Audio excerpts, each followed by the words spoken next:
مالك مات ازاي؟ مات كده كده ها؟ خاله هو اللي نحس الصعيدة. خاله وهو ماشي عربية خبطته مات، روحه طلعت وهي طالعة خبطتها طيارة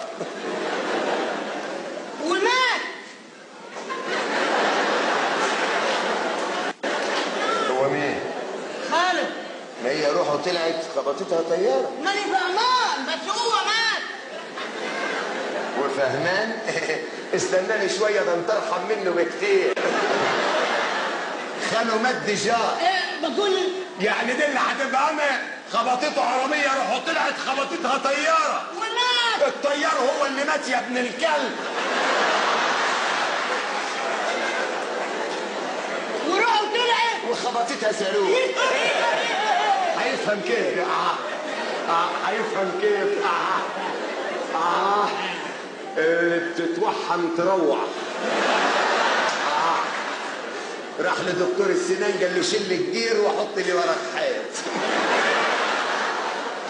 يا سلام، تخلف والله تخلف. ايه عندك حق، بس الحقيقه هم واخدينك مثل اعلى ليهم يا العمده. العمده ابوك راح البنك ومعاه حبل، قالوا له هتعمل ايه؟ قال هسحب الرصيد وسحبه. البنك كان قافل.